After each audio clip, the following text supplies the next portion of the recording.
अब जब हम आज भजन उन्नतन खोलते हैं तो हमें बताया जाता है कि यह एक भजन आसाफ द्वारा लिखा गया था। अब फिर से यह विशेष आसाफ लीवाइट्स महान संगीतकार आसाफ का वंशज होता, जिसने कई साल पहले दाऊद के साथ सेवा की थी। इस आसाफ ने बाबिलोनियों द्वारा इस्राएल के विनाश को देखा है। आप जानते होंगे कि बाबिलोनियों ने प्रमुख नागरिकों को निर्वासित किया था, जैसे कि युवा दानियेल और उसके 3 मित्रों को कई साल पहले। अब यह बाबिलोनियन सेना थी जिसने सुलेमान के भव्य मंदिर को पूरी तरह से नष्ट कर दिया, और यही इस दुखद गीत के समय के साथ सुराग है। पहला पद कहता है, हे परमेश्वर, जातियां तेरी संपत्ति में आ गई हैं। उन्होंने तेरे पवित्र मंदिर को अपवित्र कर दिया है। उन्होंने यरूशलेम को खंडहर बना दिया है। सच कहें तो अकल्पनीय घटना घट चुकी है। क्या आप कल्पना कर सकते हैं? दुश्मन पवित्र स्थान में आ गया है। उन्होंने उस पर्दे को फाड़ दिया है। उन्होंने पूजा के शेष वस्त्रों को चुरा लिया है। उन्होंने बाकी सब कुछ आग के हवाले कर दिया है। हम इतिहास से जानते हैं कि यह 586 ईसा पूर्व में हुआ था, और यह तब था जब लंबे समय से भविष्यवाणी किया गया न्याय राष्ट्र पर गिरा, जो दशकों की मूर्ति पूजा और अवज्ञा का परिणाम था। शायद अभी आप किसी न किसी रूप में अपने पाप के परिणामों का सामना कर रहे हैं। खैर, अच्छी खबर यह है कि आसाफ का गीत पूरी तरह से दुखद नहीं है। यह वास्तव में हमें भगवान के साथ संगति में वापस आने के लिए एक प्रेरित मार्गदर्शिका प्रदान करता है। सबसे पहले मैं यह बताना चाहता हूं कि आसाफ इन सभी परिणामों को स्वीकार करता है। वह पहले ही भगवान को बता चुका है कि यरूशलेम खंडहर में है। वह यहां पहले पद में कहता है कि इन दुश्मन योद्धाओं ने आपके पवित्र मंदिर को अपवित्र कर दिया है, कि जैसे कि यह स्वीकार करने के लिए कि यह भगवान की गलती नहीं है। आसाफ जानता है कि यह इजरायलियों की गलती है। आसाफ यहां इन परिणामों को स्वीकार कर रहा है। मेरे पसंदीदा टिप्पणीकारों में से एक, जो द्वितीय विश्व युद्ध की शुरुआत से पहले वेल्स में पैदा हुए थे, लंदन की बमबारी से गहराई से परेशान थे, और जब लंदन के कुछ हिस्से जल रहे थे तो हर कोई न केवल अपनी जान के लिए बल्कि अपने शहर और कुछ ऐतिहासिक इमारतों जैसे वेस्टमिंस्टर एब्बे के अस्तित्व के लिए भी डर रहा था, जिसमें ऊंचे स्तंभ और रंगीन कांच की खिड़कियां थीं। एक छोटे लड़के के रूप में इस टिप्पणीकार जॉन ने एक दिन अपने पिता से पूछा, क्या आपको लगता है कि भगवान वेस्टमिंस्टर एब्बे को नष्ट होने देंगे? और उनके पिता ने उत्तर दिया, क्यों नहीं? उन्होंने यरूशलेम में मंदिर को नष्ट होने दिया था। और ऐसा ही हुआ था। जब आसाफ इस भजन को लिखते हैं, तब तक भगवान की उपस्थिति की शेखीना महिमा मंदिर से बहुत पहले ही चली गई थी। मंदिर अब सिर्फ एक सुंदर इमारत है। यह वहां धार्मिक परंपराएं हैं, और लोग, आप जानते हैं, अपने धार्मिक कार्य कर रहे हैं, लेकिन इससे अधिक कुछ नहीं। सच कहें तो यह आज के धर्म की तरह बहुत है। इसमें सुंदर इमारतें, अलंकृत प्रतीक, वस्त्रधारी गायक मंडलियां और उच्च ध्वनि वाली परंपराएं हैं, लेकिन भगवान की महिमा पूरी तरह से अनुपस्थित है। क्यों? क्योंकि यीशु मसीह का सुसमाचार अनुपस्थित है। अब इस्राएल की अवज्ञा के परिणामों में से एक इसका बलिदान प्रणाली का पतन है। वास्तव में आज तक इस्राएल के मंदिर पर्वत पर कोई बलिदान नहीं होते। मंदिर चला गया है। आसाफ इन परिणामों का नाम लेता है। लेकिन मैं आपको बताना चाहता हूं कि अपने पाप के परिणामों को स्वीकार करना, यह आपके हृदय और मन को सच्चे पश्चाताप की ओर ले जाएगा। आपका पाप भगवान की गलती नहीं है। यह किसी और की गलती नहीं है कि आपने पाप किया। यह केवल आपकी है। अब परिणामों को स्वीकार करने के बाद आसाफ यहां अपनी चिंताओं को प्रस्तुत करता है, और अगले कुछ श्लोक यह संकेत देते हैं कि भगवान के लोगों ने वास्तव में पश्चाताप किया है। और अब आसाफ जानना चाहता है कि ये परिणाम कितने समय तक चलेंगे, और हम भी अपने बारे में यही जानना चाहते हैं। आसाफ यहां 5वें श्लोक में पूछता है, कब तक?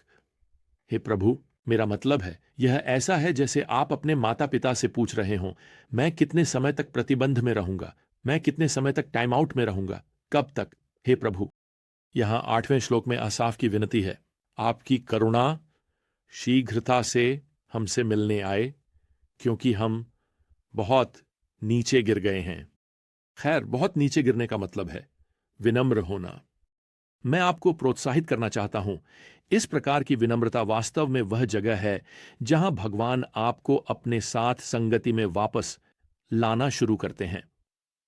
देखिए, परिणाम हमें विनम्र बनाने और फिर हमें भगवान के साथ संगति में वापस लाने मोल के लिए बनाए गए हैं। तो अब असाफ यहां 13वें श्लोक में गा रहे हैं, हम आपके लोग, आपके चरागाह की भेड़ें, हमेशा के लिए आपका धन्यवाद करेंगे। अब यहां ध्यान रखें, वह धन्यवाद दे रहे हैं, लेकिन परिस्थितियां नहीं बदली हैं। खैर, परिस्थितियां नहीं बदली हैं, लेकिन उनके दिल बदल गए हैं और एक बार फिर वे अपने चरवाहे का अनुसरण कर रहे हैं। अब भजन 80 हमें पाप के परिणामों पर प्रतिक्रिया देने के लिए एक थोड़ा अलग दृष्टिकोण देता है। यह भजन भी आसाफ को समर्पित है और यहां धुन को कहा गया है। लिली के अनुसार एक गवाही या गवाही की लिली। अब हम नहीं जानते कि यह लिली की धुन कैसी लगती थी, और शायद हम कभी नहीं जान पाएंगे जब तक कि सहस्राब्दी राज्य ना आ जाए, जब पुराने नियम की अनेक परंपराओं को यीशु मसीहा के सम्मान में पुनः लागू किया जाएगा, जो दाऊद के सिंहासन पर बैठने जा रहा है। हम उस दिन की महिमा की कल्पना नहीं कर सकते। शायद तब हम लिली की इन धुन सुन पाएंगे। हमें इंतजार करना होगा, शायद आने वाले राज्य तक। अब सेप्टुअजिंट, जो पुरानी वाचा का ग्रीक अनुवाद है, इस भजन के शीर्षक में एक प्रकार की मुहर जोड़ता है जो कहता है असीरिया के संबंध में। इसलिए यह भजन 80 उस समय के आसपास का है जब सामरिया असीरिया की दुश्मन सेनाओं के हाथों गिर गया था। ये 2 राजा अध्याय 17 में दर्ज है।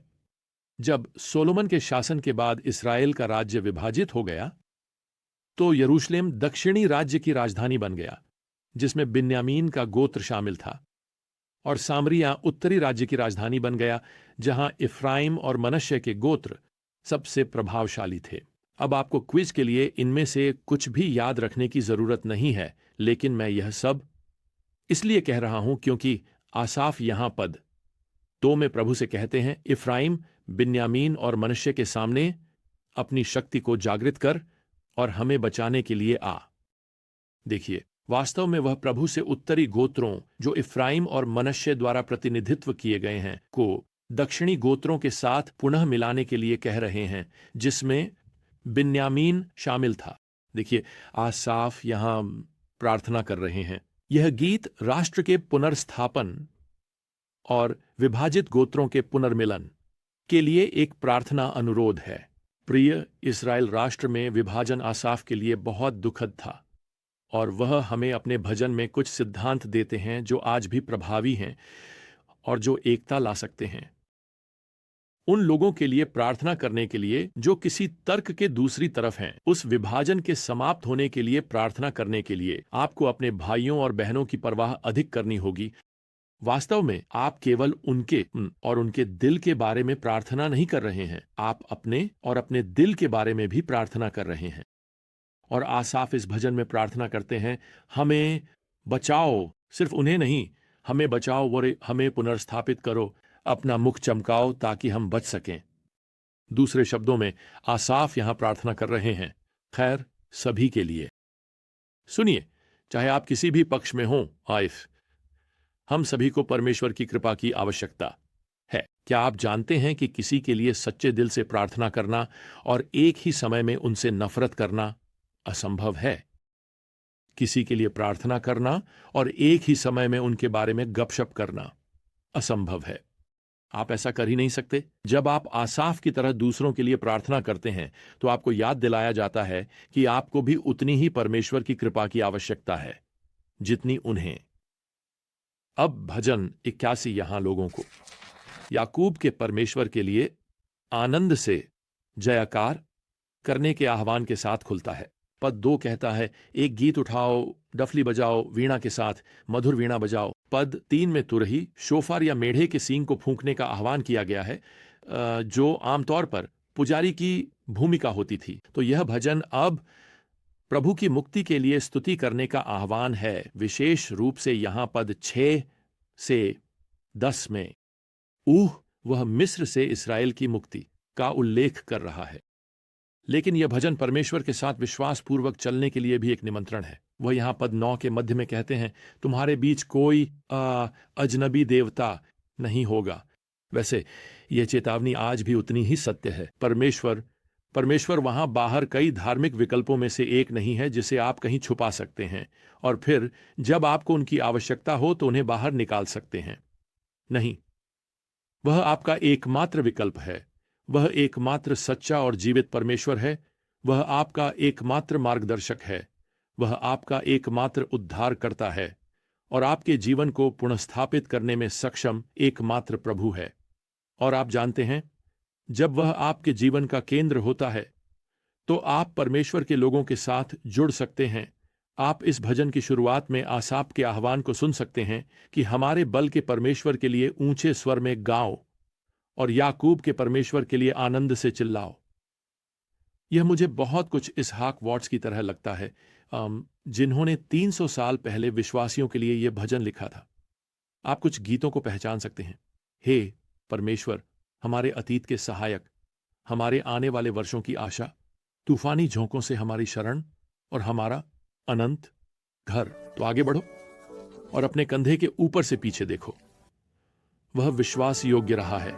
आज के बारे में क्या? खैर, वह भरोसेमंद रहेगा। अनंत काल के बारे में क्या?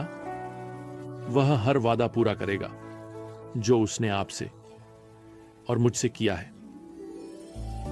खैर, जब तक हम अगली बार एक साथ ज्ञान यात्रा पर नहीं जाते, प्रियजनों, प्रभु यीशु मसीह की कृपा, परमेश्वर का प्रेम और पवित्र आत्मा की संगति आप सभी के साथ हो। आमीन।